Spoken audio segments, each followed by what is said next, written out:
Hey everyone, we are back in the saddle again for conversations in pop culture, and I am just going to dedicate this episode to Uma Thurman, who is wiggling her big toe. In case you didn't know, I just had a surgery and I have a nerve blocker in my foot, so I am slowly working on wiggling my big toe and then the rest of the piggies. But on that note, obviously, I'm not going to dive too much into it. You got me continuously doing interviews for the next week or so, and then all the next week too. And I have with me cosplayer Cap Santiago, not San Diego. I know some people like to refer to you as Cap San Diego, and I don't think you would be opposed to the title, but it's Santiago. It's Yeah. Santiago. I just want to make that crystal clear.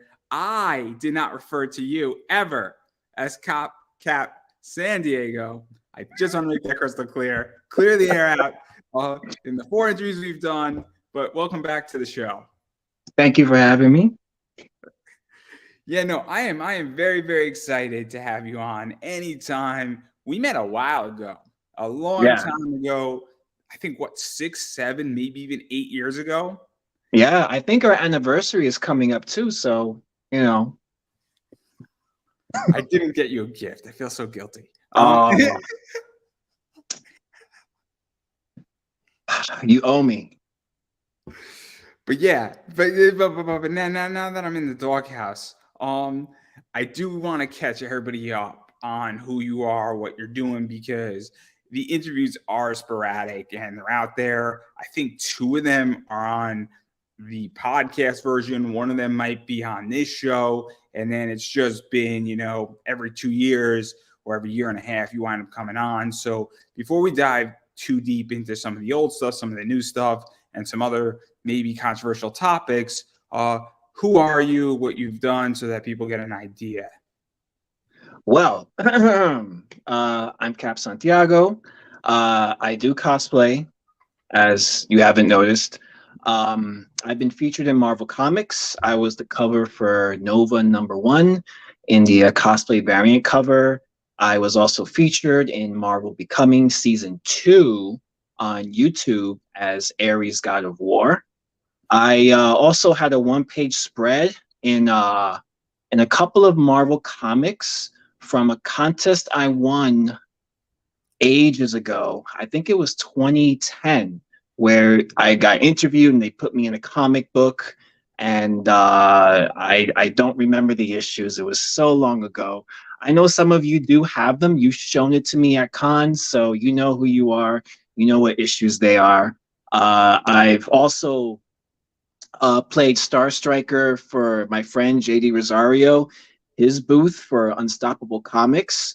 Not to Jay, because he was the one that got me into indie comics, and he was the one that introduced me to Taino culture and to research my roots and where I come from and my people before they were taken over by the Spaniards. And I've judged a few contests, but I have participated in many, many, many Yeah, contests, traveled all over let's. the states, We're gonna won talk many of about them. all of this because there's a lot of stuff, but I do want to talk a little bit about the Nova stuff because obviously I'm a comic book collector. I buy and sell comics. I'm obviously in that space both as a collector, buyer, seller, continuing the hobby. It's a business for me. I have your Nova comic, that I love. It's in my personal collection, and this is what it looks like. I think it's coming out crystal clear. Unfortunately, my computer sometimes is being a little wonky, where the image looks on a thumbnail fuzzy, but it comes out crystal clear here. So, how did this all come about? Because it was very interesting what Marvel did with this, where they reached out to a bunch of prominent cosplayers, a bunch of people that nobody knew, potentially some problematic cosplayers. We all know who we're talking about. Great cover. Great cover she shot, but not a good person. Not a good person. Ah, We're not going to mention names. We're not going to mention names on this show. Um, okay. we're all adults in the room. But how did this all come about? Because it is a big deal. And I think, Eddie Newsom on, who I think was Falcon, I want to say, and he's also similar to you in a lot of ways. And I've had a few other people on who've done some stuff. But yeah, so how did that all come about? So I think that's where you and me got introduced heavily. Yeah.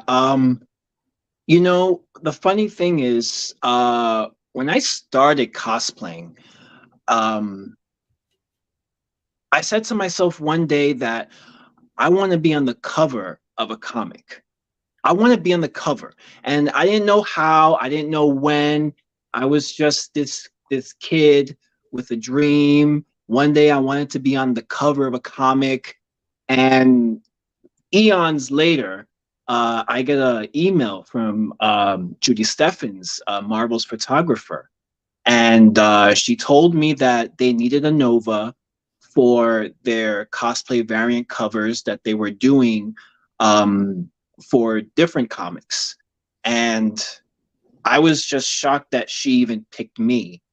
Um, I, you know, sometimes you judge yourself, you know, a bit harshly. You see other cosplayers and you just see how amazing they are, and you wonder to yourself, you know, she could have picked this guy or she picked me.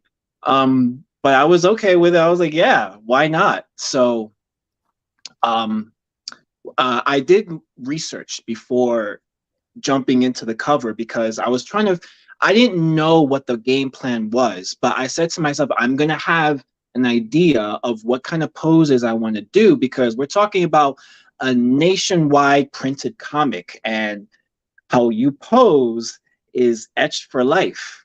And So, also, it's not just a nation pose comic, and not to necessarily attack Marvel, but the print runs back then were higher. yeah. So that I think people need to understand is that even though it's a variant, the print runs were higher back then too. So there's a lot more of those than what Marvel's printing right now. But continue. So I met up with Judy at a location. I don't remember the location. And we shot a bunch of poses. They were all the poses that she wanted me to do. So then after we were done shooting her poses, I asked her, is it okay that we shoot some poses that I had in mind? So we shot everything that I had in mind. And that was pretty much the end of it. I actually got paid by Marvel to do that. So I got a Marvel paycheck. Uh, so, uh, well, what happened after that? I think they had like a meeting about what what poses they were going to use for the comics, and they picked one of my poses, which is the one that you see before you for Nova #1. And I noticed that when the comics came out, that a lot of the poses were very standard poses, which is nothing wrong with that pertaining to the character. But someone sent me a link on 4chan and told me, you got to see the comments these people put. I didn't even know what 4chan was. And when I went there, those people were brutal. They were just going for the throat, the jugular, and just I saw nothing but positive comments about me. I think there was one negative comment about me. It was actually kind of funny, but most of it was very positive. And I know that it was positive because it was a pose I picked. It wasn't the pose the suits wanted Judy to put on the cover. Because at the end of the day, that's what it came down to, is what the suits wanted to be on the cover. So let's talk about this because you're touching upon something. And I'm going to mention something that's going to get you and me in maybe slight trouble, maybe not. Kyle Kalinske was just on Joe Rogan. And Kyle Kalinske, for those who are political, obviously, you know, he has a show. He was on Patrick Bet David. They obviously have opposing views and opposing political views. But he was on his show, and he was explaining how authentic Patrick Bet David is. And Joe Rogan and him were talking about that interview and how authenticity matters now. And I think this is one of the things with those covers, is I have a few of them. And I think some of these people were not being authentic. And this is where it comes down to, because now people care about authenticity and they want that out of their media. And I think it's a big thing, and it's something that I made the mistake of in this show. Clearly, I'm a lot more authentic than I used to be, and I think people are gravitating towards it, and they're gravitating towards the content that I'm producing, and I think we're seeing a massive shift. And when you picked your pose, not pose, what wound up happening is that it's authentic to who you are, it's authentic to the character, and I think that's why that did better. And I think it's a big deal. And I think it's something that people, and obviously you were very early and nobody was having these conversations back then. But what is that like? Because in a lot of your cosplays, there's an element of authenticity. And even when I call things out on this show, you could tell that I'm being authentic. Even though people disagree, I think people are very receptive to that idea. Every character that I cosplay is a character that I love and I read or collect the action figures from, or I play the video games from. I'm not going to cosplay somebody that I don't know, or if I don't know, I'm going to do my research on it and make it fun for me to do, so that when I am at a con floor, or if a photographer wants to take some shots of me, that everything I do, it pertains to that character. But at the same time, it's what I like about the character that I do. So it goes hand in hand. You want to be authentic to the character, but you also want to be authentic to yourself as well. And I feel like that's one thing about me, is that I interpret myself as the character. I don't let the character interpret me. That makes sense. Yeah. It makes a lot of sense. And even talking about this authenticity and all that stuff and being authentic, I mean, this right here is a cosplay that is that. I'm talking about the trophy, not you. But all jokes aside, obviously there's another shot. I think it's the same one. Correct me if I'm wrong. As well, I think it's the same character. Is it? Yeah, Black Knight. I'm just making sure. I am not a Marvel expert by any stretch of the imagination. I know the basics and some secondaries, but this one right here, obviously, you won a pretty big trophy with it. And I don't think we got to talk about this. And I think it was something to do with Las Vegas, World Cup of Cosplayer, World, I think, is it the World Cup of Cosplay or? I don't think it's called World Cup. I think it's World Championship of Cosplay, something like that. Along that. Maybe I'm still in my soccer phase. I don't know. Yeah. Great game, guys, the World Cup. But anyway, the point is that it's a pretty big, I guess, tournament competition. And I know there's different segments of it. And so what was this like? Because you've won other things. Obviously, we met at Awesome Con where you did well, which was cool, which is the first time we met. And that's a funny story too, which we're going to tell after you answer this question.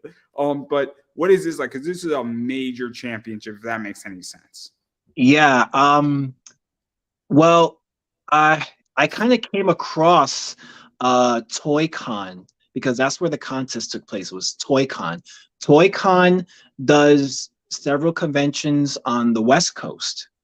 So I came across somebody with a championship belt from Toy Con's costume contest. And it's funny because I saw it and I said, I want to win that. How do I win that? And I did my research and I found out that it's a cosplay contest that Toy Con does. And they were having their next one, which was supposed to be the finals.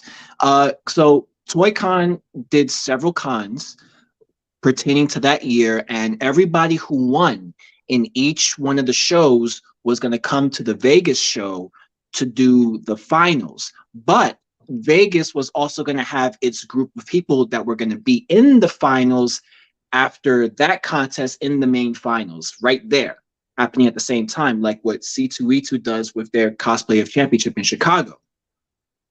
So I made it into that group of finals, and then I won.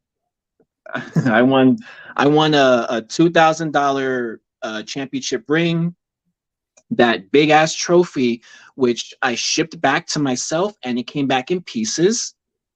And I think I got like some money. I don't remember how much.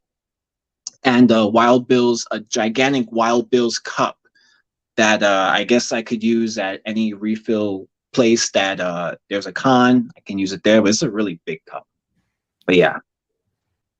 But and even to dive into this too, because what is this like? Because you know, I don't need validation anymore in my life. I know what I provide. I know what services I provide. I know my worth. I like money more than I like validation.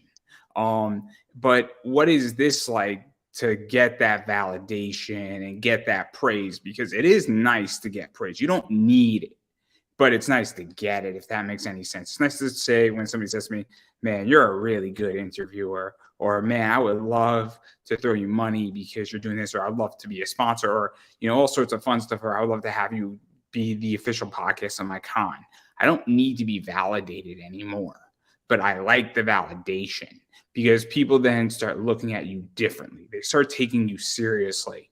And I hate to say this, but we live in a very shallow world where people need validation for their argument when in reality you should be looking at results. But nonetheless, what is that like? Because it's still nice. It's almost a compliment, right? It's the ultimate compliment. So what was that like to be like, finally?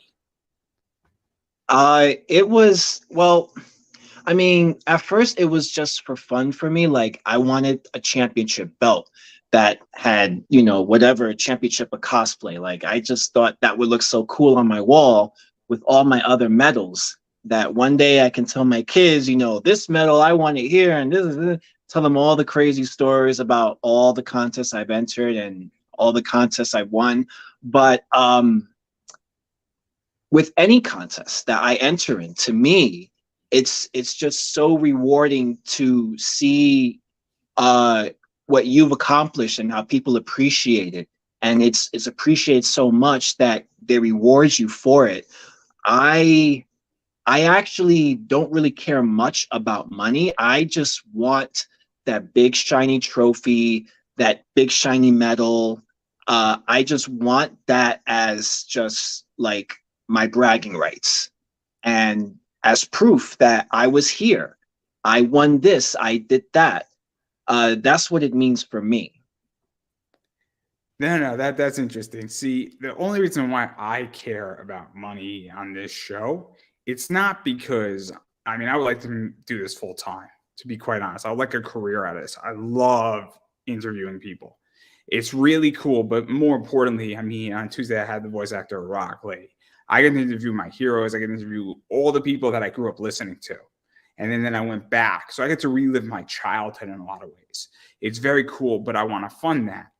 And so I need money. And then I also have looked at this and I brought a lot of money to a lot of people on their campaigns and other ventures. And I'm like, wait a second, I didn't get a piece of that and I should have. And I'm not saying I should have gotten the whole thing or 10%, but if I'm bringing you business, then and I'm not making sure that I get a piece of that, that's where this gets complicated. And so all of a sudden, if I brought you $500,000, I deserve to get a piece of that. And it would be a foolish decision for me not to understand that. And so it's not that if nobody made any money, then I wouldn't be so upset about that. But I also want to do this full time because I enjoy this and I would want to do almost like what Joe Rogan does. But I want to do like 20 interviews a week. Because if I could do it full time and sustain it and make $6,000 a month or make 10 grand a month and do 20 interviews a week and sponsorships and deals and validation and all that stuff, that's why. Because that's a career and that's the problem I have. It's not so much the money, it's I want to do this full time and I want to be paid what I'm worth. But that's neither here nor there.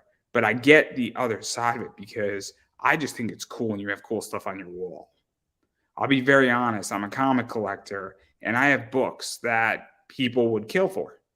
where I have rare stuff that maybe there's 25 of them in the world, and they're Mm. really, really hard to replicate. And so it's a very exclusive club. And yeah, I get it. I get it because I want, when I have kids, like, Dad, what's this book? And what's the story behind this book? How'd you pull that off? Like, how did you get Sasha Banks, Charlotte Flair, Becky Lynch, Bailey, and the Bella Twins on a comic book? How'd you do that? And so, because those are the things that people want to talk about. And even on shows like this, I think people want to talk about that. But Yeah. I digress. It's not even so much, it's the story and it's the quest. And I get it completely. But I'm going to table that because I do want to talk about Awesome Con, where we met. Because this is the weirdest story. So I knew we were going to Awesome Con. I lived in DC. And I said, yo, let's figure out when we're going to meet up. I think you came in on Saturday or Friday night. I was there Friday around like 2 p.m. and I was just chilling out because I live in DC, and I was saying, yeah, we'll go 2 p.m. I got like an 8 o'clock panel. I don't feel like being there for a whole day. I'm going to get everything I want. Anyhow, I'm going to enjoy myself. I loved it. And I'm going to my panel, and I like to sneak into the room a panel before mine, just so I'm there, just so I'm feeling the room out. I'm seeing what's going on so I could kill it, right? I could thoroughly enjoy it. So now I just happened to see you walking by. I'm like, Cap? And I'm with my dad, and he's like, who's calling me? I'm like, yo, it's Andrew. And it was the weirdest thing ever. And so that's the whole story, where he was just walking by to something, and I just knew what cosplay he was going to be doing. And yeah, so it's kind of funny how we met actually in person. It's always that's why it's always good to always put your lineup on what you're doing, and other people see what you're doing, and then they know what to look for, like the guy in the blue suit or whatever. It was a very funny moment. And then we were just talking, and then we sort of moved out of the way, and then people were then like, who are these two guys? And like, oh, can I get a picture? What do you got going on? And then like all these people, I think like 4 or 5 people, they're like, and I'm like, and then hand them your card. That was the thing in those days when you had a card. Yeah, now you just have an app. Or they just look you up and, oh, I follow you now. Okay, all right. But yeah, so I wanted to bring that story out because I think it's just so interesting, because I think that was one of my last cons that I did. Oh, you have, but I saw that you did a couple of panels for other anime shows after that. I did so one you were just myself. And then I think I did something else for somebody else. And I'm open to doing panels for other people. Like I would do a virtual panel in December of Christmas and anime, because I just love talking about Christmas and anime in Japan. But yeah, no, I haven't been on the con scene in almost 4 years. Oh, wow. And I don't think I'm coming back anytime soon. And it's not physical. It's really pricey, and I do not get taken care of. And a lot of cons, unless you're doing 4 or 5 panels, don't give you a ticket now. And I don't feel like working for 5 hours at a con and being burned out, exhausted, talking. It's a real problem. But again, yeah, I've a few of my indie friends that do their own comics. We can mention who. He's been on. JD's been on. Yeah. I saw that. Said anything major, but we spoke about it. Yeah. But a few people I know, they don't even like doing the big shows anymore. They said they just like doing the smaller shows. It's more intimate. It's, you can engage more people at the smaller shows than the bigger shows because you get lost in there.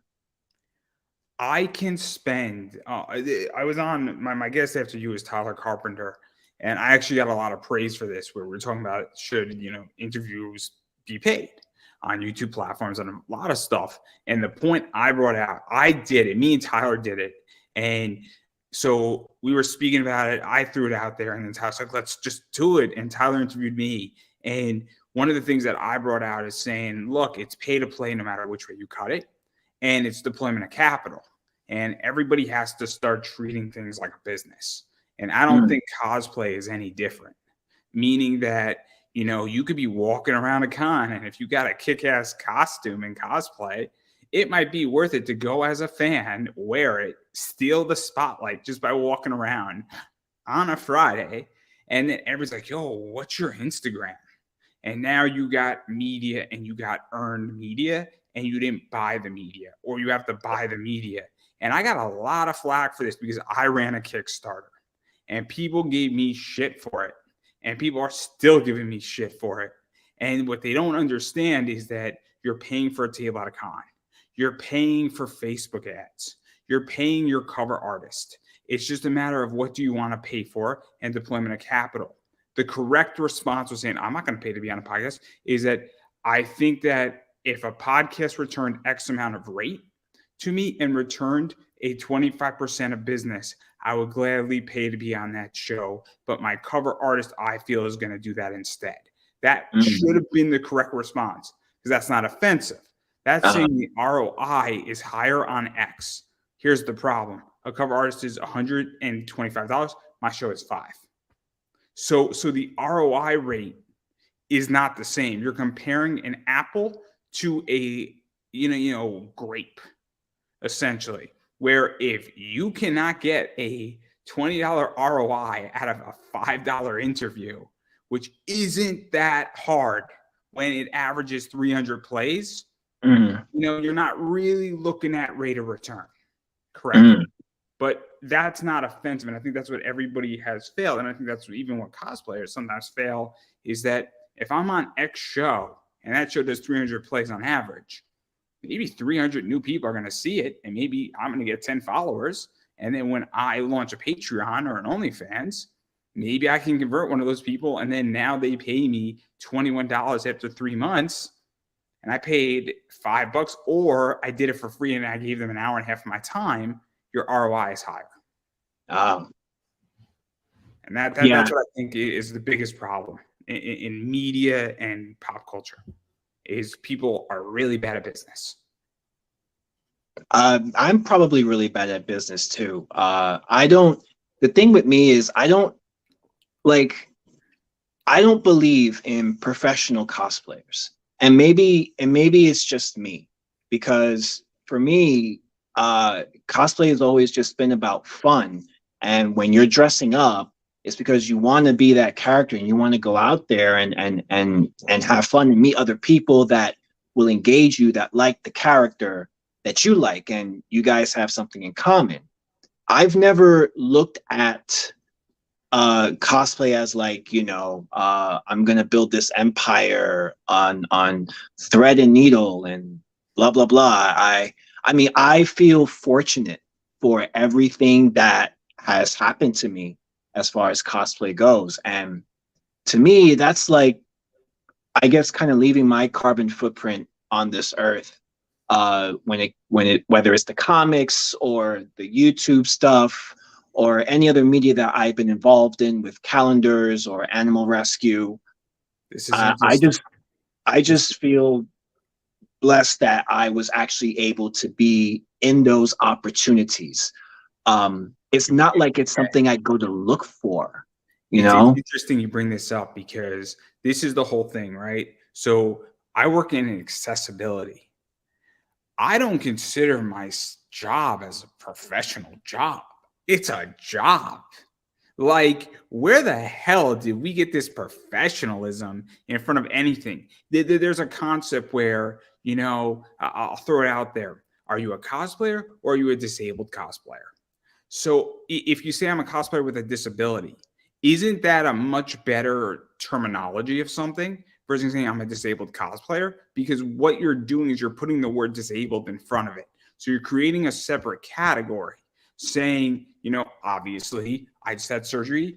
I have a physical disability. When I say I'm a podcaster, I don't say I'm a disabled podcaster. I say I'm a podcaster who has a physical disability, because I want to be treated with podcaster first. And I think this is where it becomes very toxic, saying I'm a professional cosplayer. So what does that mean for somebody who's just a cosplayer? Like, it almost, you're basically putting an adjective in front of it to categorize yourself, and you gave yourself a self title. That's like saying I'm King Andrew. Who crowned you? Who made you king? Yeah. It's not like I'm British royalty. I didn't marry into the family, not yet Yeah. at least. The point is that, like, I gave myself a self title, so that's my whole thing. I just find it so, like, who gave you the right to give yourself that title? I mean, how egotistical do you really need to be to give yourself that? Now it gets complicated too. Obviously, when we look at WWE, it's a professional wrestling company, but it's not even a professional wrestling company. It's a media company. Indie wrestling, they don't say they're professional wrestling. The whole thing with professional wrestling is that they're trying to say we're not collegiate wrestling. That's what they're trying to do, and they've created that label. But really, everybody knows it's not professional wrestling. But again, it's not like a self-title. They're just creating a category that has been universally adopted. But it blows my mind. I don't get the egotistical position, and I don't get how everybody has said, cool, we're cool with the ego. That's the other thing too, is that it's just mind-boggling. Yeah. I've never heard anybody like say, "Hi, I'm so and so. I am a professional cosplayer." Because if they did, I probably would laugh, and I probably wouldn't even be able to hide my laughter. I I'll tell don't you how know. to. We're going to I don't. institute a policy, man, right now. Right? We're going to hammer out this policy. So you're a wrestling fan, right? Yeah, yeah. I'm gonna bring up a wrestling point. Do you remember when Jonathan Coachman was in charge of Raw because Triple H, Vince were watching Stephanie give birth to their third kid in real life, and they're at the hospital. So Vince texts his coach, right? He says he's going to put him in a match with Shawn Michaels. And as Coachman is reading it, Jonathan Coachman's reading it, Shawn Michaels, as he hears it, just rolls around laughing on the floor melodically like a child. It's one of the funniest things ever. So if somebody ever said, "Hi, I'm so-and-so, I'm a professional cosplayer. I'm going to drop to the floor. Let me remind everybody I am on crutches. And I'm in a cast right now. Even in my cast, I will risk my surgery and I will cackle and roll on the floor in the middle of a con, laughing like Shawn Michaels for a good 5 minutes." So I believe we should institute that policy. If anybody ever does it, right here, right now. Yeah. I mean, not to degrade anybody. I mean, if you feel in your own head you're a professional cosplayer, more power to you. I just don't believe there is such a thing. I mean, if there is, I think it's probably Japanese cosplayers, because over there, people love very interesting and creative things. I mean, I even question these thousands of photographers that are photographing this one girl who's dressed like a maid, circling around her. I don't know, but over there, they love that stuff. And if you want to call yourself a professional cosplayer and you live in Japan, I can probably get I'm with going that. to challenge you slightly on that too. In Japan, it's a little bit different because you have idols. And so there's idol culture. And I think if you say you're an idol and you were in an idol band, that's different, because guess what? They say they're an idol. What they're really saying is that I am an idol. I'm in this band. I live a certain lifestyle. I sing, I dance, I perform. They go on tour. I mean, an idol band just went through, America on a 14-day tour, 12 Mm. shows, 14 days, and they come maybe once every 2-3 years, and they sell out like theaters, and it's crazy to do maybe like 14, 15 shows, but they're an idol. They're not saying but that's their job. That's their job title. And I think, if you're a photographer taking pictures of one idol, the lead idol, I think that that's a little bit different. Where I Mm. think, and that's where I think it becomes interesting, where if you work at a maid cafe and you're in that realm and that's your job, and then you just so happen, I mean, it's no different than a top Hooters model in America. It's the exact same concept. I had Nikki Zoll on, who was in the top 100, Hooters models as an interviewer who was a cosplayer. It's no different if you work at Hooters and you're in their counter. I mean, let's be realistic. That's your job. But you don't hear her saying, I'm a model. I mean, she's like, I'm work at Hooters and I model. She's not a professional model. And I think that's where this gets so weird because they put it on their Instagram. They don't introduce themselves as it. They put it on their Instagram, all these professional cosplayers. And I just think it's like, I'm a cosplayer with 1 million followers. So much easier, but I digress. I think it's just weird. And I think that they're just self-inflating. Probably. I mean, to each his own. I to be money. That's what it's about. I used to bicker and argue about that all the time, and I think that being in this community for this long, I'm just like, okay, whatever. I don't think you understand how many people, when I started talking about this, shot me private messages in this community. Be like, dude, you're right. my subscribers on YouTube went up by a good 30 subscribers when I started talking about this topic, especially with men and even with women. They're like, this is bullshit. And it's crazy. And this is what I mean by authenticity. People actually like this because they might not necessarily agree with me, but they're like, you got a point here. You have a point. And you have a legitimate point. You don't have an unreasonable point where you're not saying they're bad people. We're just calling something what it is. But I digress. What do I know? But yeah. Let's even go into this too, because you mentioned something else with photographers. And we spoke about this before, but I do want to talk about this too, because you ran this thing. And that thing was brutal, man. That thing was brutal. And my friend DJ Croft has a calendar out right now. And me and him have spoken about this. And DJ is somewhat the opposite of you, where DJ is a black gay cosplayer. I'm very open about it. I love DJ. I've worked with DJ on a project, a collab. Great guy. Threw out a collab on my Kickstarter to male cosplayers. Only one who answered. Amazing. Why? I don't know. I asked 10 male cosplayers, do you want to work with me? None of them did. DJ was like, yo, bro, let's do it. But what was this like? Because I know you had issues shooting. I know you had issues with people giving you some hard times with it. And yeah, it wasn't exactly the easiest thing. Well, for years, I've had people tell me that I should do a calendar. And I just thought to myself, now, why would I do that? That's what women cosplayers do. Like, that's their thing. They make money off of that. It's more popular for them. For years, people told me this. And one day I just said to myself, you know what? I'm going to do it. So I started planning everything out, figuring out shoot schedules, like when am I going to do what, how long it's going to take for the calendars to print, how long it's going to take for me to put it together, to ship it out. I had everything all scheduled out, and then I put out the Kickstarter, and away we went. So let me take a stab. Sorry to cut you off. Yeah. Let me take a stab. The people who said, oh, you should do it. Some of them backed, and some of them were really supportive, right? And then people who said, you should do it. I'm going to support it. You should go for it. Radio silence. For the most part, everyone was supportive. I would say,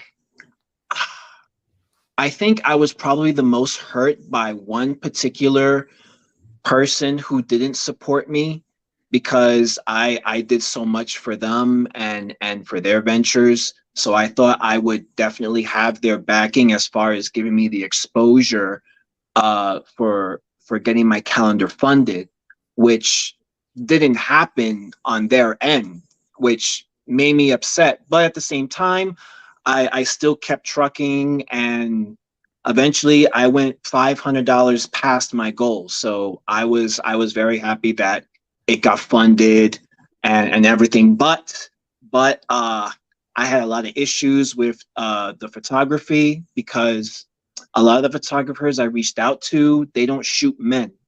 They they shoot women, or they do private shoots with women and all this other stuff. They didn't shoot men. So that made me upset, and it took I don't know how many photographers I emailed about this, and none of them, well, not half of them didn't respond. The other half was like, I'm sorry, but I don't shoot men. So And I luckily have a rule about that. We know Mhm. my rule on this. So I have two rules. So I don't mind putting a sexy girl on a comic cover, and at some point I will. That's not my issue. I probably won't put a man because I want to sell the book. But on metal cards, I only put male cosplayers on them. I only put male cosplayers on them, and it's just the rule. And metal cards are just a cheaper product.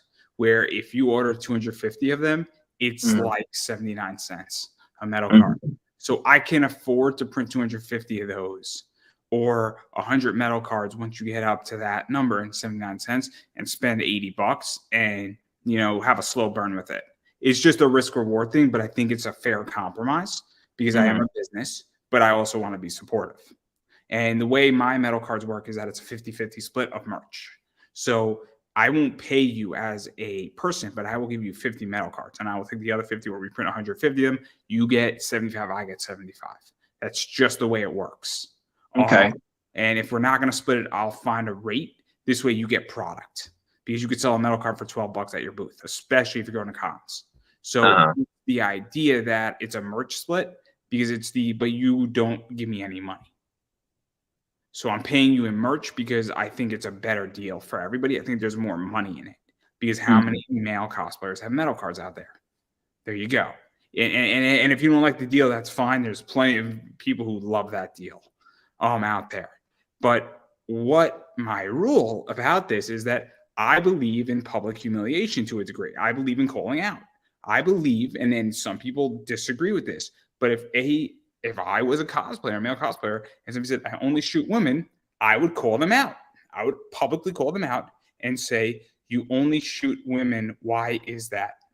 And I would just ask the question on Twitter, and I would be vicious and I would be relentless. I would be on every podcast naming them until they change, because they need to feel the burn, and you need to create controversy, and you need to put them in a spotlight. And if they block you, you find a way how to bring it up again. And if they don't like it, you ask them, and you blankly you go on a podcast, they're on there, and you openly have them on, and you say, why do you only shoot women? Now, if they have a good answer, that's fine. But I ask. And I ask publicly. I don't ask privately anymore questions of this nature. I'm a I've big actually done I've actually done that a few times, especially when at cons where they have after parties and they have the host, which are just, women. And it's not even women that I know. Like it's some out of the blue person. And I'll put it in the comments, like, are there going to be any male cosplay hosts? Or when somebody talks about, oh, I'm going to be at this con, set up a schedule me for a shoot. And if I message them and if I don't hear back, I'll say something in the comments like, hey, I messaged you about shooting for a schedule. Do you not shoot men? Do you only shoot women? Because that's all I see on your page. So I've done that a few times when I Why do catch you on to think? it. I mean, I'm big into podcasts. Why do you think Fit and Fresh does so well? It talks about this issue, and they have a lot of girls on it, and there's a lot of controversy that they have gotten into, and they talk about Mm, relationships between men and women, and some people call their views sexist. But if you look at the opposite side of the behavior, there's no question about it that there's some fair points they make on this. And I mm, think what it comes down to is that me and somebody in comics, I don't know if I could say their name because I don't want to get them in trouble, but it comes down to potential versus results. So I talk business, and at cons, I talk about comic book investing. So in 40 minutes, I could reprogram and set somebody on the track to become a comic book investor, or even manage their money effectively and change their monetary policy. I will never be paid at a con, because mm, that doesn't bring in potential. Every seat that, if they give me a 200-person room, every seat is worth at least $200 to $300 a seat. So when there's 100 seats empty, there's a lot of money that has been lost in that. And I mean, privately, I charge a decent amount of money on this. In order for me to teach somebody one-on-one comic book investing, I'm expensive. And if you would like to know more about that, you can ask my rates. But I'm pricey per hour for a reason, because I will make you a better investor and I will set you financially free. And that's worth a lot of money, especially when you're young. Yeah. It's worth a lot of money when you're 50 too. It's worth even more money when you're 50 if you think about it, because you really need to hustle if you don't have retirement. But that doesn't bring in seats. But you hire a sexy girl, brings in seats, and then that affects the entire thing. And there you go. That's what it's about. And what they don't understand is that, are you really doing a service to your audience, or are you draining them dry without having, them knowing it? And then people wind up saying, oh shit, I spent $1,300 at a con and I make $30K a year, which is a big percentage. Yeah. And that's what it comes down to. I told you we're going to get in trouble. We're going to get in trouble here. I told you. Here's my thing though. Like, if I'm reaching out to you to shoot photos of me for a project I'm doing, obviously I'm going to pay you. And I don't see why it should be a problem if it's a man or a woman, if you're getting paid for it. But I don't know. I just think some of these photographers just only shoot women because they think they're going to get in their pants, maybe, or I don't know. I don't get it. Like, I probably need to just sit someone down in a room and just ask the blatant question, like, just why? Like, at some point, I mean, look, I'm definitely gearing. I have a friend, Tommy Bell, and he's good friends with Don Cross. Don Cross shoots these women like Adara Cross. I think he shot Whitney Morgan. He shot Yvette Sushi. All these people who are great. All these people in LFC, great. Don Cross has a business that works, and I get why Don Cross does that, because Don Cross is really good at it. Really good at it. So he has a real specialty. He's been doing it for years, and he has a magazine, and I get it. If he said to you, if you reach out to Don Cross, hey, man, I love your work, could we potentially shoot? He says, hey, look, man, I got a magazine. A lot of these women appear in the magazine, and every quarter I release a magazine, and it does $100,000, and this is why I shoot. That's different, because he's saying it's not you. It's that I have a side business that goes into these photos. That I can't be angry at, right? But I have these wrestling photographers, and they shoot men and women. They don't care. They're just shooting wrestlers. They'll shoot Faye Jackson, and I love Faye, and then they'll shoot Logan Easton. Logan's a guy, Faye's a girl. So they're happy to shoot whoever. They don't care if they're shooting Megan Bain on a motorcycle or if they're shooting O'Shea Edwards. They want to be paid. They enjoy wrestling. They want to shoot wrestlers. It doesn't matter your gender. They don't necessarily might want to not shoot a cosplayer because that's not their jam. And you can't be angry about that either, but it's not a sex thing. It's a category thing. I mean, yeah, that's fine. But like, if I see you shooting photography of cosplayers, then, like, what's your excuse? I mean, I can understand if you're a professional and, like you said, you only shoot wrestlers or you only shoot people that ride motorbikes. Okay, I can't argue with that. But if you're shooting other cosplayers and a cosplayer is asking you to shoot me, a cosplayer, like, it shouldn't be a problem. It's interesting. Also, what I think is that sometimes a lot of these people want to shoot private things. And look, I mean, KatsuCon just happened. I guarantee you there was a bunch of people at KatsuCon who did 10% on the con floor at their booth and was in private shoots. So way more than anything else. And I think what's happening too in cosplay, and let's be realistic, is that a lot of these people are losing their audience. It's coming. We go back. The whole theme of this interview, unintentionally, I had a different theme completely for the interview, but it's authenticity.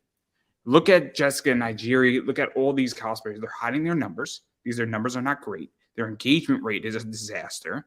They're all collabing together. I know everybody was collabing together. They're all coming out to Kickstarter now to do cosplay covers. I mean, Morgan LaFoy, I want to say, she is, I know 10 different Kickstarters that she is a cosplayer for. And like, we have her now. We have a cosplayer. I'm like, but so does everybody else. It's not special. It's Ah, not special. If there's 10 covers she releases in a year, all cosplays, it's not a special fucking cover. If you have her yeah. exclusively, it's a special cover. I want to sign people exclusively. I don't want you to have an artist that I have for a cover. I'm selfish. I'm working on exclusive deals with people in another business that's going to come into another business, and it's going to be exclusive. I'm going to pay a premium and promise them a lot of work because guess what? When I'm the only game in town, it works. And that's what's happening. So I'm curious how you feel about that, because that's a big change where if you lose 100,000 followers on Instagram and you have 4 million, it's a big deal, whether you people acknowledge it or not. And it might not seem like a big deal, but it's a big deal. Oh, well, yeah. I mean, cosplayers that make those numbers, it's a big deal for. I don't really make numbers like that. Uh, I haven't had a bunch of people ever unfollow me. Maybe one or two, but nothing along the lines of those big numbers. I can understand for that particular individual why it would be a big deal, especially if that's what you feed off of. If you feed off of how many followers you have, I tend to just concentrate more on who likes my stuff and who likes what I like and who I interact with. I think it's even a bigger deal than that. I mean, obviously, look, I know most of my subscribers directly and indirectly on my channel, and the ones that I don't know, I get a pretty good idea, especially on Instagram, and then I'll reach out to people on YouTube like, hey, my name's Andrew, how are you, what's your name? And I do stuff like that all the time, and I don't know them personally, but I know them on a little bit of a name basis, and we have some back and forth sometimes, and it's positive. Also in the comments we have back and forth. It's like, my favorite anime is this, man, how'd you pull it off? I'm like, yo, dude, I'm so happy you watched it, it's great. And then they want to stay around me. It's like, yo, dude, like, who's next, right? On a voice actor level. But it's one of the things is that I value that. But I think also what it is that when I look at a sponsorship, I want that engagement. I want to know what my clients want. I want to know what my subscribers want. Because then I go to a company and say, look, I got 50 people who want your product, man. Which means I got more than 50 people who want your product with my numbers. And so that's my whole thing is that, and I think when you lose 100,000 followers on Instagram, your sponsor deals say, what the fuck just happened? That's 100,000 people that we don't have access to now directly. Yeah. It's a big change. If you're supposed to meet sponsorship deals or you're supposed to go to a con, and so we go from 4 to 3.9 million, it's 100,000 potential people. And if you're feeding off of potential, which is what they're selling, there you go. But I digress. Again, I think things are changing, and I think that people like you, I think people like Stalecorn, I think all these top people who have 12, 15, 20,000, there's a lot of them, and I think in the aggregate, they have taken market share collectively. I think there's like 10,000 potential cosplayers who have 1,000 followers, and in the small aggregate, it's only 1,000 a piece, but they have shaved off big numbers off of the big guys. And it's really, really interesting. And even the top male cosplayers, I don't think they're doing as well. And I think it's awesome. I like seeing giants fall. I'm sorry. I like seeing it. Yeah, I don't really follow I guess I can say famous cosplayers. I tend to just follow like who I see in person and who I talk to, and then if I do follow them, and if we've shared words, then I probably will engage you more in that aspect than just finding you just on a whim and then following you. And that's not how I've always been. It's always about communication to me. Then I'll follow you, and then we interact more that way. But yeah, I mean, Oh, you I just like like seeing seeing. giants fall too. Come on, it's nice the fact that the top cosplayers have suppressed the growth and the new upcomers coming up. I feel for years, I feel like it's been a suppression, and I feel COVID has leveled the playing field, where it has allowed for a lot of new people to come up without the influence of all these top cosplayers being guests and creating almost not a toxic environment, but professionalism. And this is the standard, because what happened is that the standard was removed because there's no cons. And there was no ability where you all had a YouTube, Twitch, Twitter, and you all had to go out there and everybody had a low entry access point and time. And that's what I think has happened. And so when I say giants have fallen, there's a great analogy where sometimes a forest has all this debris, leaves, and big trees in it, and a forest fire sometimes comes across that, and the big guys fall, and that debris gets cleared out, and some big trees fall down, and the big trees are blocking the sunlight. And so now when that tree burns down, that tiny tree can get more sunlight and it can grow to become a new tree. And it has a little bit of a different idea. It has a little bit of a different twist. And I think that's what's happened in COVID. And that's what I mean, where if you look at the top 50 cosplayers 5 years ago, they were doing a hell of a lot better. And I think, they slowed down during COVID and it allowed for new trees to grow. And I think that's a good thing, that have different ideas, have different concepts with cosplays, have a different version of something, have an idea that was not, intentionally being suppressed, but they weren't getting sunlight. And now they are, along with the top cosplayers, and that people can actually say, that's a better idea. I also think too that no one is ever at the top.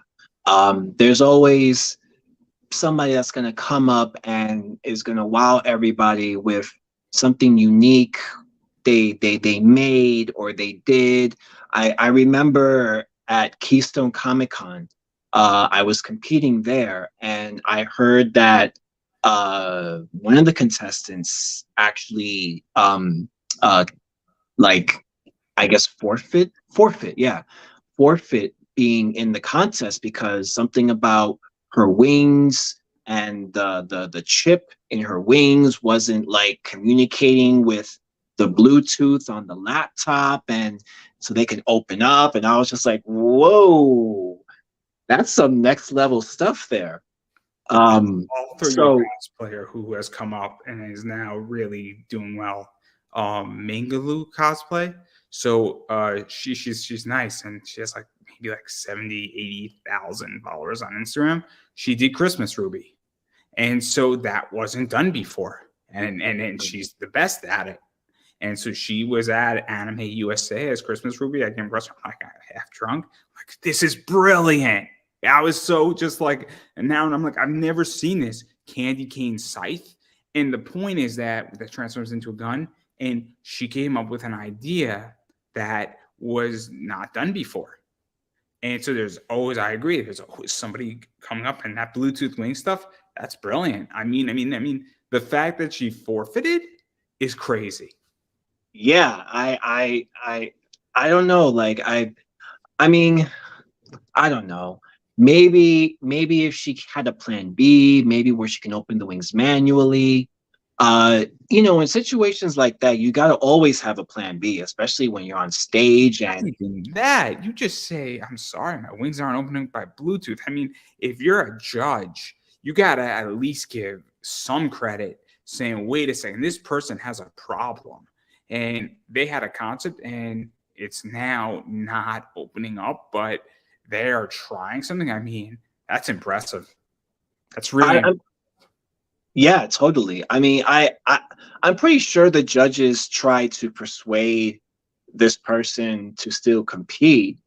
Um, but I think they just felt as pertaining to the wings and the costume, it probably wasn't in the cards for them to even yeah. go on stage if they weren't going to Maybe open. maybe they want to present the best version of it, and maybe they feel on their own personal best, saying, "Look, I could go on stage, but I don't want to present a half-ass product. I want to present the best thing out there, Yeah. and it's not about me winning. It's about me doing it the right way." And I could respect that too. Like, in December, I was just having a bad weekend. I canceled an interview and we rescheduled to January because I just was not feeling it. I was not feeling it, right? And I said to the person, I said, look, I'm not going to give you a half-ass interview that I don't give a damn about. I want you on my show. I'm not feeling it. Yeah. I'm sorry, but I would rather, and I understand if you don't want to come on my show ever again. I'm doing it 3 weeks later. I'm like, hey, man, I'm sorry again. I just cannot give you my best. And I'm not going to go put you in a situation where I don't give a fuck about this. And I think the person appreciated it and said, that's respectable. But who knows? It's interesting. I do want to talk about at least one more cosplay or a few. Peacemaker, you cannot see me anytime soon. I do want to talk about this one too. I cannot get my cast wet. We are definitely going to need a shield after this thing airs. I am fired up that you're on. I gotta say, my mustache looked the best in that Luigi. This is why I chose it. I chose it because that mustache was excellent. Yeah. We have gone to war tonight. I have been saving these up for a while. Some nuts are broken.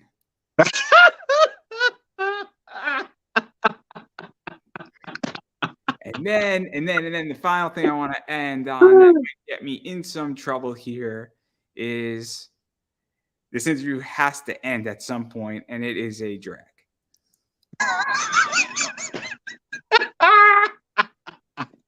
Oh, that Desiree, she loves to make an entrance. She loves to show off. I didn't think that was offensive, that joke. I did not think that joke was that offensive. No, some. It was good. It was good. But I do want to talk about that one to end the entire cosplay part of this. Yeah. My intention was to actually talk about cosplay, but we wound up going into the inner depths that's going to get you and me both probably promoted. I guarantee you people are going to be like, they had an interesting conversation where the gloves were off. But I just want to talk about that Desiree thing because I think it's fun because women have been cosplaying male characters forever. And the new thing is the opposite way, doing drag and men doing female characters, also doing a male version of a female character. My friend DJ Croft does a male Jill Valentine. So he makes Jill a man. It's awesome. It's awesome. I'm trying to find a girl who will do Chris Redfield and meet up with him at a con. That'd be cool. I think it would be brilliant. I think it would break the internet. And I'm gonna push it out hard if they do it. I'm trying to find somebody for him. Because I think if a woman did a female Chris Redfield, epic. But let's talk about Desiree. So how did this come about? Because I think it's so interesting. Well, my friend Ray DeForest, who is an actor, singer, dancer, he performs as Doris Deer on stage, and he's performed as Doris for many, many, many years. And me and him had a conversation one day, and he told me, you know what? Have you ever thought about just doing like a female character? And I never thought about it before. I never did. And I just kind of laughed about it and ha ha ha. And then, you know, as time progresses, I'm like thinking about it. And for me, it became about challenging myself. So I spoke to my friend Ray and I said, you know what? I would like to do that. I would like to attempt doing drag. So I went through drag school, of course, and I think the one lesson I will never, ever, ever forget being trained to do drag was that doing drag is not about making fun of women or, you know, trying to, you know, be overly dramatic. Not be a Being character. drag, Not be a caricature is a good word to describe it. yes, absolutely. But drag is about celebrating women. That's what drag is about. When you put on that wig, when you put on those heels, when you put on that dress, you're carrying what a woman is. So it's best to respect the woman as you're doing drag. And I think that was probably the most important lesson that Ray ever taught me about doing drag. Um, but I did Batgirl, which was my very first drag cosplay.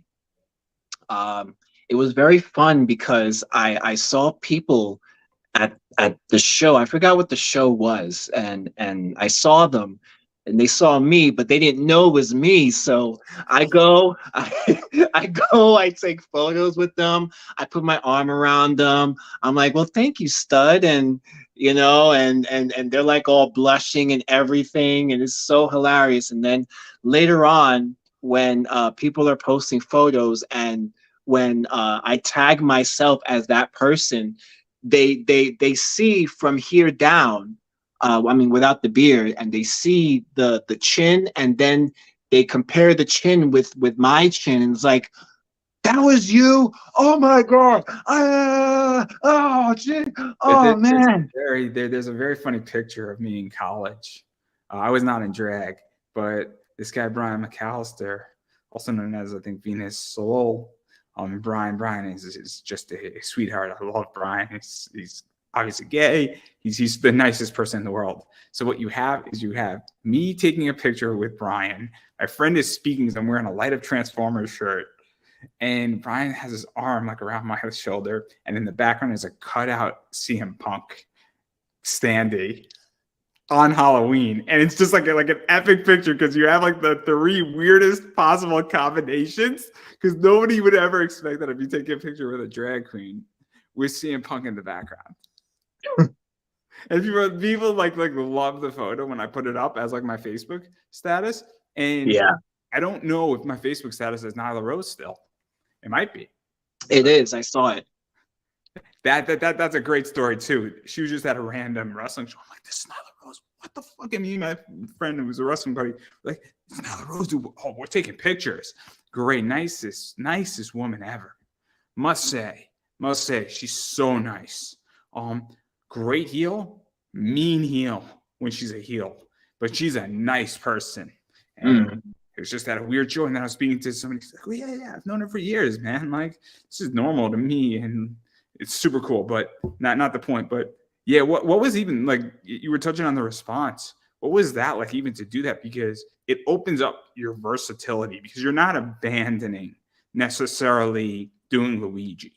You're not Yes. abandoning doing a male cosplay that you like. So like, let's say you fall in love with Resident Evil, whatever, and you want to do Chris Redfield. I'm a huge Resident Evil fan. You're not saying I'm just doing drag characters now or doing women characters, but it adds another element to it if you so choose to go down that route, or if a con lends itself to that, or if there's a female character that maybe isn't drag, but you just want to cosplay that character. Because I think drag and doing Sailor Moon are different. I really do. I don't think you can say, hey, I want to dress up as Sailor Moon and do a full female Sailor Moon is the same as doing drag, in my opinion. Yes. Yeah. I mean, because I've seen a lot of male Sailor Moon cosplayers, and it's just basically a guy in a dress. It's not drag. I interviewed somebody, so I'm going to clarify my point. Sorry for cutting you off. He did. I forget who he did from League of Legends. But I didn't. He does drag, but he also did a female character to the female character. It's not Zach Scuderi. Zach Scuderi and his female characters is not drag to me, because you're doing a female character in a cosplay. You're not doing drag. I don't consider that drag. Yeah, I don't disagree with me. You know who Zach Scuderi is, right? The name is familiar. I probably would have to see something, and I'll. He's not a. I think he's a League of Legends player, and he Oh, does a okay. bunch of those. And then he was on a team, and then he does a bunch of female characters almost exclusively. To me, if you're cosplaying a female character and he's not doing it like a guy in a beard, right? It's actually like the makeup and it looks like a female character. That to me is not drag. It's drag-esque, I guess, but you're almost cross-dressing at that point. You're not doing drag. There's a big difference between those two. Yeah. There is a. I mean, It's a little I'm not. controversial what I just said, and I'm well I aware. I I'm I'm not too. I'm not too familiar with that. I mean, when I pursued drag, it was with the intent of doing drag in a cosplay. So uh Again, yeah. we're entering dangerous territory because I don't want to gatekeep. I'm also not an expert on this by any stretch of the imagination, but I Yeah, think I'm it's not safe. an expert either. I was trained by I'll prove my a point. Jedi. This right here is you as Wonder Woman. That's a cosplay. This to me is drag. That's my point. I The think the Wonder there's a line. I don't know where that line is. the Wonder Woman is considered drag. It was a whole ensemble. The Fair enough. eyelashes, the boobs, which was just foreshadowing on my chest, which made my boobs look very amazing in You that mean your photo. neck? I consider it drag. Fair enough. Fair enough. Again. We're entering dangerous territories, but this is where it gets complicated. But I don't want to get us canceled because this is what will get me in trouble. But I'm not gatekeeping. I'm not saying don't do it. I'm just Yeah, saying that there's clearly a line somewhere, but where's that line? And I don't know. But I think it's an interesting area, and I would love to interview somebody who does drag and does cosplay because I think it's such an interesting topic to talk about. And I think it's a fair game topic. It's not offensive. At least I don't think it is. absolutely, And if they find absolutely, it offensive, well, I'll just say, okay, you being offended by me is your problem, not mine. absolutely, But absolutely. It's your again, show. again, again, we have to end the interview at some point. I have another one after you because I'm a little crazy. I've decided to go the full stack, guys. The full stack. This is the Uma Thurman wiggle your big thumb, and then the rest of the little piggies week. I'm just letting everybody know that's how this week's running. I'm doing the full stack and some other content. But I do want to give a chance to self-promote because you're always welcome on my show if you would like to be here, because I understand that this might be the very last time. Oh, I don't think it'll be the very last time. Absolutely not. I offend people effectively, and I understand completely. Please. I mean, if I was so offended, we wouldn't have after the first show, it would have never happened again. So you're I'm cool. clearly joking. Clearly, if you don't know that I joke by now, I don't know what to tell you. That it's like a Ric Flair robe, and it's another mill on the chain. I can't go any further because I don't want to commit the trademark infringement. Fair enough. Yeah. But we could have a summer fling anytime you want because the time is now. I'm always down for that. Oh my gosh! But really, where can people find you? Where can people find you? I'm on Instagram, cap_Santiago Santiago. I'm also on Facebook as just Cap Santiago, CAP_Santiago. Those are really the only two main platforms I use. I don't do TikTok or Snapchat, so whoosh. Well, you're rocking it on both of those platforms, and I'm just gonna say it that you need to support your favorite cosplayers, your favorite people who produce anything for that matter. And the way to do that is following people on social media, whether that's Twitter, Instagram, Facebook, wherever else that people are, because if you follow, engage with them, it helps the algorithms out. It lets them know that you care. If you would like a cosplay or see something from them, you should let them know. Say, hey, I really love this cosplay, and I don't know if you're interested in doing it, because I guarantee you that if you got 50 people asking you for something, you would consider doing it. Also, if you're a con, reaching out is very helpful, or telling a con saying, hey, look, I love this cosplayer and I would love to have them on or at your show, not on the show, because that'd be a little weird, but in the show or having a booth at your show or guesting at a show. That is also extremely helpful because it lets promoter knows that, hey, we like said person.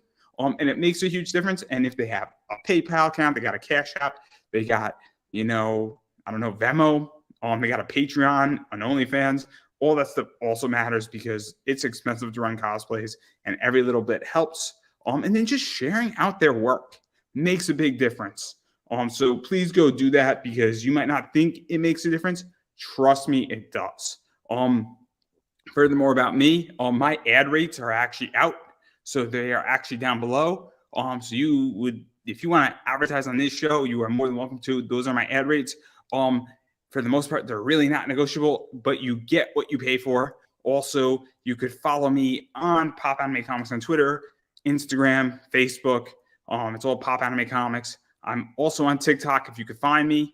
You can obviously subscribe on YouTube. We got a lot of great content coming out in the next few months. So definitely check that out. And I believe I have, like another 5 interviews this week. And I am recovering from surgery that I got out of around 12 o'clock today. So there's a few things messed up in my head a little bit in which that most people would rest. I decided that you guys this week deserve 6 interviews. So, there you go. You can watch all 6 of them. They're free on YouTube. So please subscribe. Makes a big difference. And that's all I got. So I'm going to give you the final word. That's all, folks. And that is a wrap.